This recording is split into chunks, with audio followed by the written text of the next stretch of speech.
നമസ്കാരം, news prime മലയാളത്തിലേക്ക് സ്വാഗതം. ബീഹാർ നിയമസഭാ തെരഞ്ഞെടുപ്പ് അത് പൂർണ്ണതോതിൽ നടത്താൻ തെരഞ്ഞെടുപ്പ് കമ്മീഷന് കഴിയില്ല എന്നത് ഇന്ത്യ മുന്നണിയുടെ ശക്തമായ എതിർപ്പ് കൊണ്ട് മാത്രമല്ല, ബീഹാർ ജനത വലിയ തോതിൽ രോക്ഷാകുലരാണ്.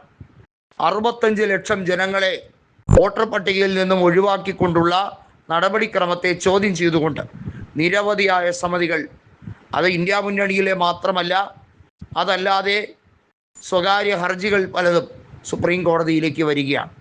ജ്ഞാനേഷ് കുമാറിനെ ചോദ്യം ചെയ്യുന്ന തരത്തിൽ തെരഞ്ഞെടുപ്പ് കമ്മീഷൻ നടപടികളെല്ലാം നിർവീര്യമാക്കണം, അതിനെയൊക്കെ റദ്ദു ചെയ്യണമെന്ന് ആവശ്യപ്പെട്ടുകൊണ്ടുള്ള നിരവധിയായ ഹർജികളാണ് വരുന്നത്.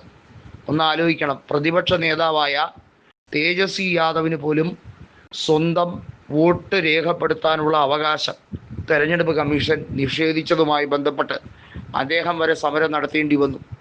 ബീഹാറിൽ വോട്ട് ബന്ദി എന്ന് പേര് വിളിച്ച സാഹസിക സമരമാർഗം അവിടെ ലക്ഷക്കണക്കിന് ജനങ്ങൾ പങ്കെടുത്തുകൊണ്ട് നേരിട്ടും അല്ലാതെയും ഐക്യദാർഢ്യവുമായി പ്രതിപക്ഷ പാർട്ടികൾ ഒത്തൊരുമിച്ച് വന്നപ്പോൾ ഐക്യജനതാദൾ എംപിമാരിൽ പലരും അതിനെ സ്വാഗതം ചെയ്തുകൊണ്ട് സോഷ്യൽ മീഡിയയിൽ പോസ്റ്റ് ഇട്ടത് നിതീഷിനെ വലച്ചിരിക്കുകയാണ്. നിതീഷ് BJPയുമായുള്ള സഖ്യം ഉപേക്ഷിച്ച മട്ടിലേക്കാണ് കാര്യങ്ങൾ. NDA സഖ്യം നിതീഷ് വിടുകയാണെങ്കിൽ ഇനിയും ഇന്ത്യ മുന്നണിയിൽ അദ്ദേഹത്തിന് വളരെയധികം പ്രാധാന്യമുണ്ട് എന്നുള്ളതാണ് പ്രധാനപ്പെട്ട നേതാക്കളെല്ലാം, കോൺഗ്രസിനകത്തെയും ഇന്ത്യ മുന്നണിക്കകത്തെയും നേതാക്കൾ പറയുന്നത്. ലാലു പ്രസാദ് നേരത്തെ തന്നെ അദ്ദേഹത്തിനോട് പറഞ്ഞത്, നിങ്ങൾക്ക് വേണ്ടി പ്രതിപക്ഷത്തിൻ്റെ വാതായനങ്ങൾ തുറന്നിട്ടിരിക്കുകയാണ്, നിങ്ങൾ ഇനിയും ഈ കൂട്ടരുമായി ഇത്തരത്തിൽ ഒരു രാഷ്ട്രീയ കച്ചവടം നടത്തി സ്വന്തം പാർട്ടിയുടെ അസ്തിത്വം അത് കുഴി തോണ്ടരുത്. ഐക്യ ജനതാദൾ നിലനിന്ന് കാണണം എന്ന് മാത്രമേ ഞങ്ങൾക്കും ഉള്ളൂ എന്നും, അത് ജയപ്രകാശ് നാരായണ ആദർശ വീര്യങ്ങൾ ഉൾക്കൊണ്ട് തന്നെയാണ് ഞങ്ങൾ പറയുന്നതെന്നും തേജസ്വിയും ലാലുവും ഓർമ്മിപ്പിച്ചു. ലാലു പ്രസാദിനെ സംബന്ധിച്ചിടത്തോളം നമുക്കറിയാം, 70 സീറ്റുകൾ കോൺഗ്രസിന് കൊടുത്തു. കോൺഗ്രസ് കഴിഞ്ഞ തവണ വലിയ പരാജയമാണ് ഏറ്റുവാങ്ങിയത്. കോൺഗ്രസ് ഇക്കുറിയും 70 സീറ്റിൽ ചില വിട്ടുവീഴ്ചകളൊക്കെ നടത്തുന്നതൊഴിച്ചാൽ വലിയ ഫോം വീണ്ടെടുത്തുകൊണ്ട് തിരിച്ചു വരാനുള്ള തന്ത്രം മെനയുകയാണ്. പപ്പു യാദവ് വീണ്ടും RJDയിലേക്ക് തിരിച്ചെത്തുന്നു.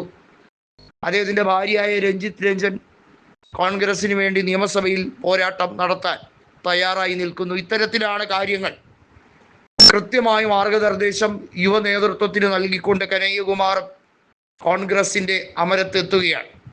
ഇത്തരത്തിൽ ഒരു സാധ്യത, അനന്തമായ ഒരു സാധ്യത ബീഹാർ തെരഞ്ഞെടുപ്പിൽ ഉള്ളപ്പോൾ ഐക്യ ജനതാദളിലെ പല എംപിമാരും പ്രതിപക്ഷത്തേക്ക് ചേരാൻ വെമ്പൽ കാണിക്കുന്നത് BJP അതിനെ കാര്യമായി ഗൗനിക്കുന്നില്ല. ചിരാഗ് പാസ്വാൻ പറയുന്നത് പുകഞ്ഞ കൊള്ളി പുറത്താണ്, നിതീഷ് പോണെങ്കിൽ പോകട്ടെ, BJPയും ഞങ്ങളും ചേർന്നാൽ NDA അധികാരത്തിൽ വരുമെന്നാണ്. ഒരിക്കലും ഇല്ല എന്ന് മാത്രമല്ല, ഐക്യ ജനതാദൾ ഇല്ലാതെ BJP അധികാരത്തിൽ വരില്ല. 2015 തുടർ ചലനമായിരിക്കും. 178 സീറ്റുകളാണ് അന്ന് മഹാഗഡ്ബന്ധൻ തൂത്തുവാരിയത്. ഐക്യ ജനതാദൾ 71, RJD 80, കോൺഗ്രസ് 27 എന്നിങ്ങനെയായിരുന്നു സീറ്റ് നില.